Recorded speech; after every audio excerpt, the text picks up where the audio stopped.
Joseph from Tech AU, and I'm here with... Matt Ferries, the Classifieds Technology Director at Fairfax Digital. And my name is David Glover, and I'm a developer evangelist at Microsoft based in Melbourne. And so guys, the domain app for Windows Phone 7 was announced in the keynote, or revealed in the keynote. That was really its first public display. Mm-hmm. Yep. And could you talk a little bit about the development that went into the application, maybe how long you've been working on it, or those types of things? Yeah. For us, it was pretty much about 2 weeks development effort, because it's for the large, I guess the development that we had to do was all front-end based development, because we were reusing the services that we've already built for instance, the iPhone app. Right. So it's been a pretty relatively easy development effort, particularly given that it's all Microsoft.NET based and all of our sites are already built on Microsoft.NET. So being able to utilise those skills and basically just with a little bit of extra knowledge gained around Silverlight, which we haven't touched on so much on our websites, it was pretty good. I think probably the biggest thing to get our heads around as far as the development goes was around the I guess the different UI perspectives. So the Metro UI that Windows Phone 7 suggests you use, and you've really stayed inside those guidelines. Yeah, I guess making a conscious effort to, I guess it probably goes back to why we're looking at native apps probably more than I guess a vanilla sort of mobile website, which is just browser based and in the handset. Trying to, I guess, immerse ourselves a little bit deeper into the handset, and also I guess be more, I guess somebody who's using the handset regularly is familiar with the type of UI experience they expect, and if you're delivering something which is following those sort of guidelines, then it's probably easy for them to use and I guess a bit more recognisable as well. Yep, cool. Can you speak at all about the differences between developing for Windows Phone 7 versus other platforms? Mm-hmm. I guess the only other app that we've got out at the moment is the iPhone app. Yep. From a resourcing point of view, it was a lot easier. I guess experience so far is given we've got 35 odd developers, are all .NET developers. Yeah. A bit easier for this rather than go out and learn Objective-C. And that's exactly. And also, I guess so I didn't really do too much of the Objective-C stuff, but just experience-wise with the I guess the better IDE and things like that, debugging tools and that sort of thing, which we found. Obviously, it's related to the stuff the guys do every day, so it's quite easy for them to transition across. Yeah, cool. Maybe if you want to fire up the app and talk about the features that people will expect. Yeah, sure. So just firing up from the homepage. Obviously, the features that we're providing are basically in line with what we've already got for the iPhone app. This at the moment we've got together isn't necessarily 100% complete yet, so we've still got a few weeks. A couple of weeks worth of work, just I guess testing and that sort of stuff, and just applying a bit more of a designer's take on some of the buttons and things like that. Right, so, final tweaks to the UI, but essentially functionality-wise, it's going to operate out.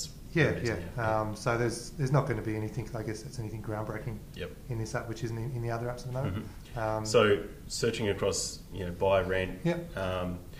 I noticed in the keynote there was the ability to look at budgets for if you're buying a place, like what sort of loans and things like that. Yeah, so when you actually get as far as going into a property itself, then there's as a calculator tool, which but you can either input prices and deposits and all those sorts of things, or it uses the price of the property if it's being displayed as the base.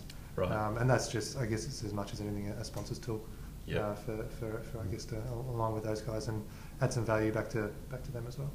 When you're choosing your location for properties to look at, does it fire up the GPS, look at your location based on that, and allow you to search around the area?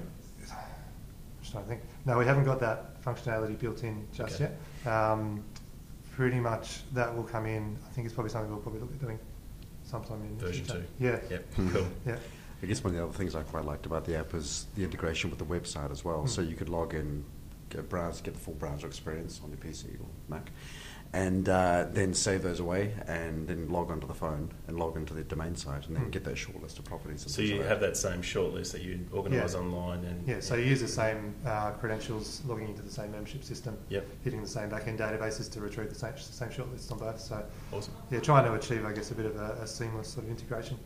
Also the fact that people don't carry their laptops around with them all the time, that they've always got their phone in their pocket. So true. If you're driving around and you see a property you like, then you can add it in there and you can go back and check it out. Very good. So is it just Australia focused? So when it launches, or basically when Windows Phone 7 launches, will it be available at launch? Yeah, the idea is that we will get it out into the marketplace for the launch of the marketplace. And so that'll be locked to the Australian region, maybe, or I would imagine. I'm not sure exactly how the locking goes, but you can download it and you can view it from outside of Australia. Okay. We're not trying to put any restrictions on it. Mm-hmm. I guess just like the website available to everybody. It would be great if you're looking to immigrate to Australia. Exactly, yeah. And so that kind of makes sense. People do that. It will go into a global catalogue. Yeah. So. What about the live tile?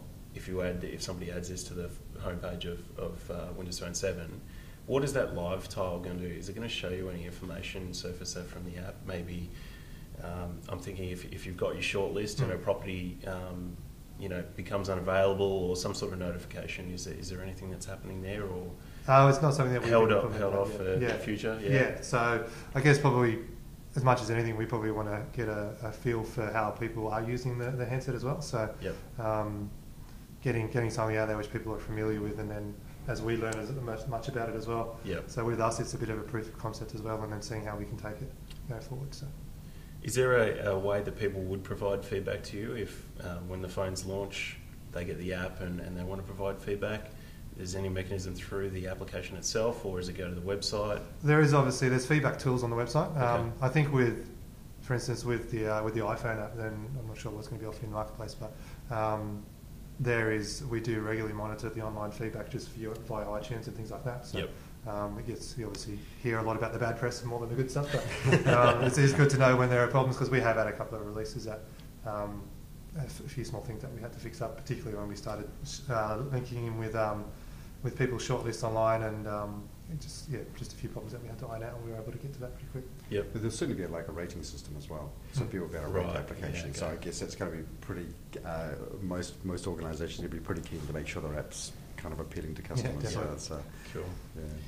So I interviewed the Telstra guys about the Telstra One app that was also announced during the keynote, and they sort of basically explained that because they developed it quick and they wanted to formalise a limited scope, so they got something out. Did you feel that there were perhaps features that you needed to leave out for this build that are perhaps in the roadmap for the future? Yeah, well, I guess we're still not 100% sure around things like the inspection planner and stuff like that, which is a feature that we'd like to be able to put in there, so being able to plan out your inspections on a Saturday and get the directions from property to property. But I think that the developers actually made found some insights into how we could actually do that over the last few days, actually. So it's still happening now. Okay. So the app will be free. It's free on the iPhone. Yep.